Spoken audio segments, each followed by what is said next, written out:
Gardening program. I'm Geri Hoerner, and joining me today is my best friend, is Beth Kastl. She's a fellow member of the Bella Vista Garden Club and a fellow Benton County Master Gardener. And today we're going to be talking and showing pictures of a trip that we made in 2019. 2018. 2018. Yeah. 19 we didn't go. Anyway, we went to England, and we're going to share the pictures of those gardens we saw there. And also we'll cover upcoming event and what to do in your garden for January. So the upcoming event that I have is the Master Naturalist will be accepting applications for their training. And you get more information at nwamn.org.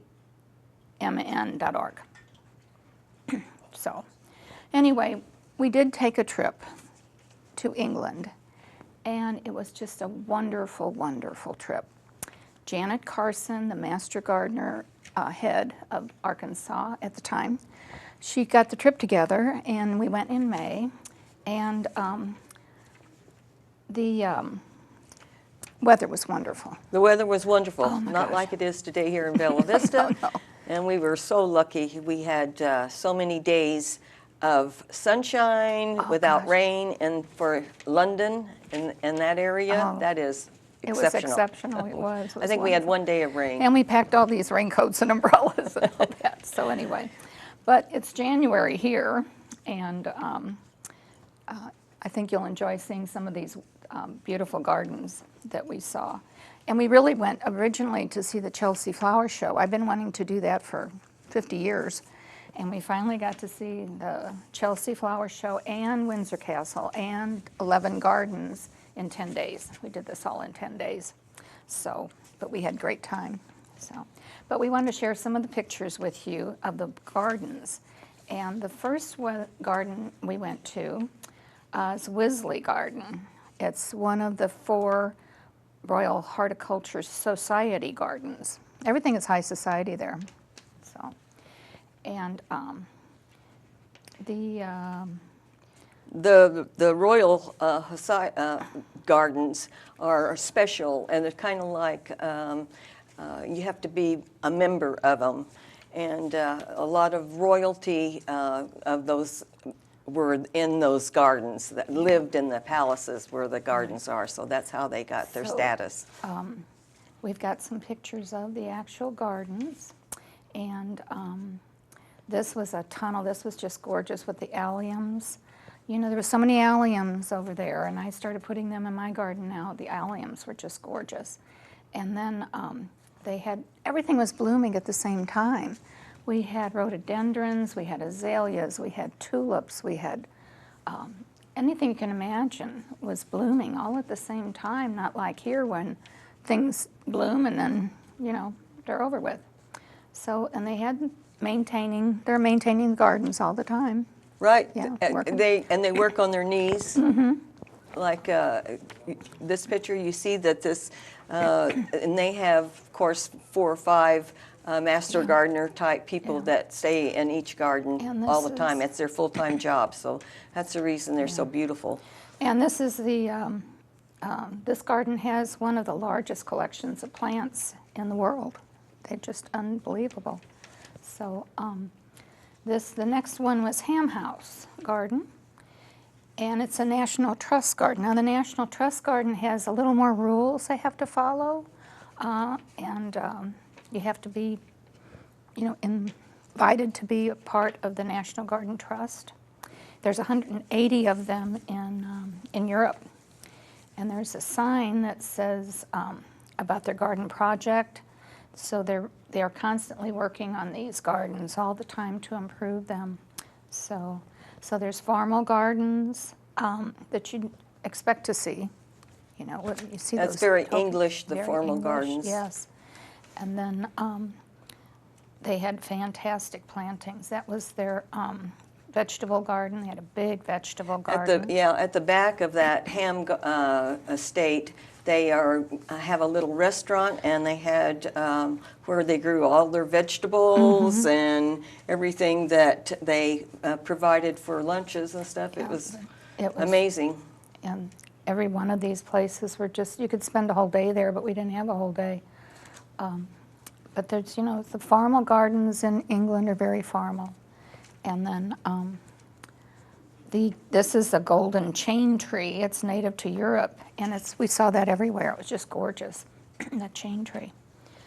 So, and then the Royal Botanic Gardens at Kew.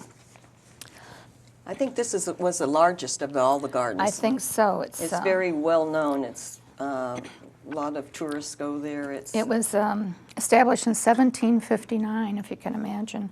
Has over 50,000 species of plants covering 300 acres. And of course, we didn't walk all those acres. No, we couldn't. So, but the alliums were gorgeous. You can see the layout of the garden. It was just immense. So we get to see a small part of it, and then they had a wonderful display of the alliums. They were just gorgeous, and the greenhouse.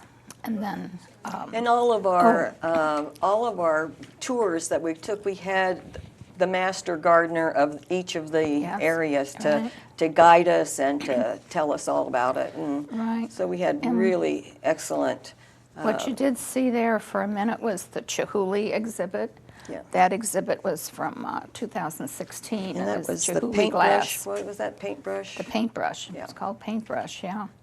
And then they also had diagrams of some of the beds. You walk down a pathway, and they had these semicircle plantings, and then they told you what was in there. Yeah. It was just wonderful. It was like a map to their garden. Right. You could look and see, and they would identify the plant, and then you could look and see what the plant really looked like. It was really but a lot of effort. That's one of the walkways then, so you see it interpreted in plants, and they were just beautiful. Everyone was different, so that was great. And just a lot of formal gardens there too. Then we have, that's that golden chain tree that they have over archways. It was like forsythia almost. It was just beautiful. And then Cliveden Gardens. It's a National Trust garden, and it's an English country house with 376 acres. It was the former home of the Astor family, and it stands in a wooded plateau, beautiful fountains, and I think this one has 5 formal gardens and many more acres to explore. We took a tram around this because you can't possibly see it all. So we took a tram and it stopped at different locations. But they also had the boxwood or ivy trained on the building. That was really interesting to see too. And then the head gardener told us all about how they planted their annuals, and they really replant annuals every year. But most of the plants look like they were on steroids because they were so beautiful. We thought they were probably fertilizing every day or something. They must be. This is a chestnut tree. Well, it's called horse chestnut tree. Yeah. It's similar to our horse chestnut trees. And we saw those everywhere, and they were just beautiful, beautiful tests. So louder. That's the close-up of the chestnut tree bloom. And you can see, like I said, it looked like the plants were on steroids because they were just huge. So, and it was just a wonderful, wonderful garden. Then the next one we have is Waddon Manor, and it is also a National Trust garden. So I think that's still the other garden, Cliveden. Yeah, Waddon Manor. And it's where they were the vision of Baron Ferdinand Rothschild. So. And they're the ones that did the wine. Yes. They had, they even had it where we bought some of their wine and brought Right. it back. That was one of the only things that we could bring back. Yeah, They wouldn't let us buy any of the plants that they had in their gardens because you can't bring them back into the United States.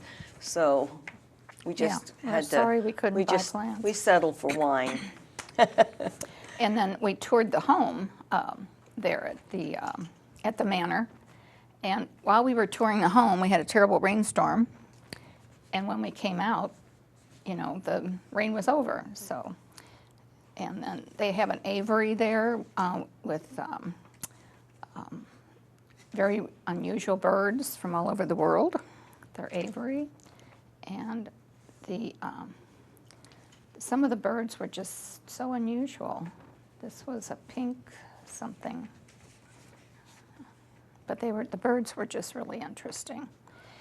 And they have a lot of ribbon beds, what they called ribbon beds, that would just follow like a flowing river. There's the wine. And there's the wine we bought. Brought it home with us. Okay. And then Kifsgate. This is our favorite garden. This was the most beautiful garden I think I've ever seen.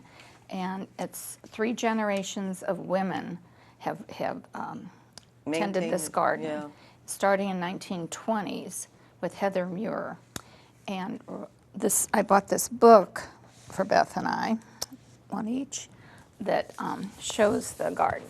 And I wish I would have read this before we went, and I would have, you know, been able to find some of these things in here. So this was an absolute gorgeous garden. And it was not manicured like a lot of them, but it had some really neat areas where you could sit and enjoy your garden. And it was just really pleasant to be around it. Yeah. It wasn't so formal. But you never saw a weed or anything out Nothing. of place. But it was a more casual, it wasn't more the formal gardens.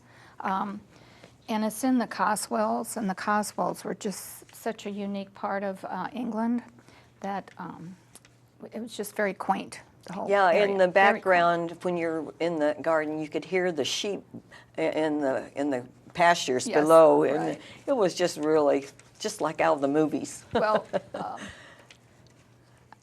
they have some pictures here. Oh, I went back. See, they're just free-flowing gardens, and her colors, the colors, it was like a painting, you know, the way she picked out the colors and the textures of the leaves, and it was just amazing how Heather started this garden, and then it was taken over by her daughter, and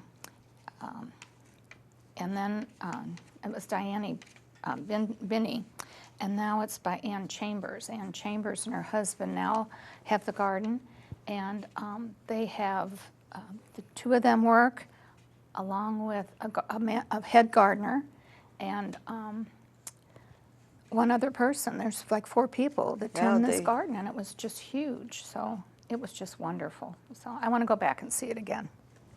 It was gorgeous. And then after Kifsgate, we went to the Three Ways House Hotel. Yeah, we moved from the Cotswolds, from London into the Cotswolds, and this was one of the places that we stayed, and it was really old. They were all the places we stayed were old, except London, I guess. That was old, but it was redone. Anyway, we went to the Pudding Club there, and it meets every week, and they meet in New York, Dublin, Tokyo, Osaka, and London. And then we had to eat all these puddings that they boil or bake or steam. It's a long process to get for there. Hours and hours. Yeah. So we had to test them all. We and had vote to test them all and then vote which one we liked the best. And at the end, we were all sick almost because it was very rich. Right. So then, as you go through the countryside, you could see these sheep everywhere. They were just beautiful. Everything was so serene and just quiet. And the clouds were gorgeous. So it was a beautiful, beautiful trip. And the next one is Burton House. Now, this was built in 1598, and it's surrounded by award-winning garden. A lot of topiaries, including a knot garden. And it was more of a natural kind of garden in the back. It was more, I'd say this had more of the native plants. Probably, yeah. 'Cause, And when she says not garden, that means that they're clusters that they, the way they build their garden, it has like clusters. Yeah. It's pretty formal. Yeah. We had our guide through that was on the bus with us through all of these gardens was very English lady. It took us a day or so just to be able to understand her. Right. And when we were on the bus between the gardens, she would give us history. We probably know more about the English royalty than anybody you know right We now. heard all the stories. All yeah. the stories about the English royalty. Yeah. Yeah, it was good. But it was, this was a more loosely, filled garden. That's kind of a knot garden there. Yeah, that's So that was what they had there. And then there's another knot garden. Okay, then we went to Barnsley. And this is a garden. It was created by Rosemary Very. And they were a classic example of English. Now, in the back there, part of that is a restaurant. So a lot of these gardens have restaurants for money making so they can keep these gardens up. And a lot of them sell plants out of their garden. So that's how they also keep their plants, their gardens going.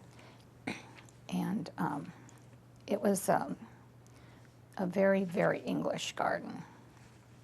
And then they had statuary and specimen trees. They had quite a few specimen trees that would just stand out. They were just beautiful.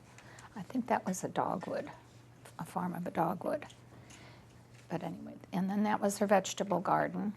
They had a big vegetable garden, and they use a lot of twigs for support. Natural supports. And of course, in England, in that climate, it just things you feel like you could put a stick in the ground and it would bloom. But it's just really. And they use mainly compost as their Compost. ground cover. I didn't see very much mulch of any kind, just compost. So, and then Stephenshurst Castle Garden, that was the next one. And Stephenshurst is a National Trust garden, and it had many uses from 1700s to 1930 when it opened to the public. And it has vast lawns and borders that are just beautiful, just breathtaking borders. And just like room after room, they had little rooms that you went through. And they had a white garden in there that was just beautiful. Everything was white, and it was just outstanding. Geri's has a white garden in her yard. I And do. I have a white and garden. But like I said, we saw so many things blooming at the same time. We saw iris, we saw peonies. And, for us, we have a season where the iris bloom and then something goes away, and they have it blooming all the time. So, and a lot of wisteria. There was wisteria that was everywhere, and some of these plants are, 100 or 150 years old, some of these wisterias. They were just gorgeous. And there's the white garden, and just white roses, and any kind of white flower you could think of was in there. It was beautiful. And then they had some herb gardens along with it. And tulips were blooming. Tulips, along with the iris and the peonies. A lot of the peonies were blooming. Some weren't, but a lot of them were. So it was just an amazing time of the year to go.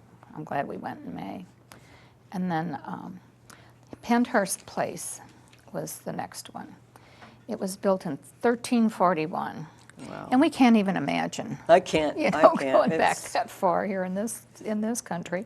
So it's got acres and acres with one bed, especially that was just absolutely breathtaking. It was a bed of peonies. These are 1,500 peonies, just about ready to bloom. And I'm sure when they were in bloom, that I would bet have the just whole been, place was just solid oh, pink. just Yeah, it was just unbelievable. All the same peony all the way down. And the borders were always so well kept. And the little tour guide that we had there, she was just such a sweet little thing, and she just told us about almost every plant that we walked by, Yeah. with, the history of it and all. So, but a lot of trimmed hedges and just a lot of maintenance on that garden with all the trimming, getting the hedges trimmed all the time. So, and then we had, that was the formal gardens right outside the palace. And Huge estates, Yeah, huge huge. estates with, that very wealthy Englishmen. Well, they had to be to maintain these. Oh, yeah. I mean, there's a lot of maintenance, and then they had all the servants they had to have, and so forth. And so this border there changed a lot too. Then we had Hever Castle, and this is the oldest part of the castle. Dates back to 1270, and it has changed hands many times. And it was in the 16th century is home to Anne Boleyn, Queen of England for 1,000 days. If you And, remember, Henry VIII was her husband that had her beheaded. Yes. Yeah, wasn't a Yes. very nice man. And then in 1903, it was acquired and restored by the American millionaire William Randolph Astor, who used it as his residence. And this was just an outstanding garden too. And It had color everywhere. It was just beautiful. 38, and then they had a 38-acre lake. It was the brainchild of Astor. Yeah, if you remember, Astor was an American that went to England and was very wealthy and took on some of those big estates and bought them. And in this one, it had all kinds of statuary Right. that he, at one time, went to Pompeii. Before they started really taking care of their Treasures, yeah. treasures and everything, and he bought, and they sold him lots of these statues that were out of Pompeii. Now you couldn't do that, but it was amazing. But that lake they created, it was excavated by 800 men who were contracted in Hand dug. December 1904. And they worked day and night, and they hand dug that 38-acre lake. And then all that the soil they brought up and made the gardens. So they were just magnificent gardens, and that lake was just unbelievable. And they completed that work in 2 years, that lake. But they just worked day and night to dig that lake out. And He then- wanted people to be able to ride their boats up to the estate. right. And And he even built some little cottages behind the manor, behind the castle, where his guests could stay. It was like a little city back there. So, but the Grecian works and the European statues. yeah, this is some of the statues from Pompeii. Yeah. And then the maintenance on the garden was extensive maintenance on this garden. And this was the rose garden, yeah, but that it was wasn't the in rose full garden. bloom. I think it was kind of between blooms at the time. There was some places that had roses blooming, but at this place, it must be different breed. They may have brand or- deadheaded, a couple weeks earlier and hadn't filled out yet. So, but it was a beautiful, beautiful garden. It's everywhere you looked. And then they had a boulder garden. They had a lot of big rocks and up the hillside. It was just gorgeous. And every turn that you made had another beautiful scene. Something, yeah. Yeah, it was just Theme amazing. gardens, Yeah. it would be the roses or the peonies or the, so. And I was surprised at how many gardens had the same plants that I do. Yeah. It was surprising. Then the last day, we had an authentic English tea there, and it was just very English. And all of our crumpets and Sandwiches. tea and little sandwiches, and it was the end of the garden tours. And then we had to get back on the bus and make our way home. That was the bus. So, but it was, like I said, it was a fantastic trip, and I can't even say how beautiful it was, you know. So if you ever get a chance to go to England, make sure you have enough time to see all these beautiful gardens. Thank God it was So, pre-pandemic. yeah. Well, the gardens have been totally closed this year. Nothing's open, and we were just so fortunate to have gone when we did, and the weather we had. And I know Janet Carson does trips. She does. She's retired now, but she does gardening trips in different places around the world. So, and we might have to try another one of these days. One of these days, yeah. This one was so, I don't know if we ever could. We couldn't top it. Top it, It was just a trip of a lifetime. It really was. And then what we need to talk about is what to do in your garden in January. And there's not a whole lot to do. If you get a heavy accumulation of snow like we had in December, we had 6 inches. And this is what it kind of looked like in my garden. So this was my garden shed in the snow. And if you do get snow on your plants and they're starting to bend, you can take a broom and kind of get the snow off. But if it's ice, you don't want to touch the plant because it's going to break. Break it, yeah. So My grasses were just all the way down, and now then they've popped back up. But usually. So, but don't try to take the ice out. And you don't want to use salt on your driveway if you have grass or plants by your driveway, because that'll just devastate your plants. There's other non-toxic things you can use, and like sand, things like that. So just wait for it to melt. And then if you see burn foliage on your shrubs, you can trim that out in the spring. I wouldn't trim anything now. Wait till, we might have more terrible weather. Yeah, my boxwoods kind of got brown on the top, so they'll be trimmed down. You have to trim them in the spring. And if you did winter annuals, kind of dead hem them and fertilize a little bit once in a while on your winter annuals. And if you did plant trees and shrubs in the fall, you want to monitor the water to make sure that they get enough water. And then don't forget to feed the birds. You got to feed the birds because they're just such a joy in the winter to watch. And then I have gone through like 40 pounds, at least 40 pounds a month from my bird feeders right now. Yeah. So they are really hungry. Yeah. So winter's a time, just grab a hot chocolate and curl up and maybe read a book about a garden and, get some ideas what to do in your garden and make planning for the next year. If you're looking for more garden information, the Benton County Garden.org has information from the Master Gardeners, or the Bella Vista Garden Club website is just bellavistagardenclub.com.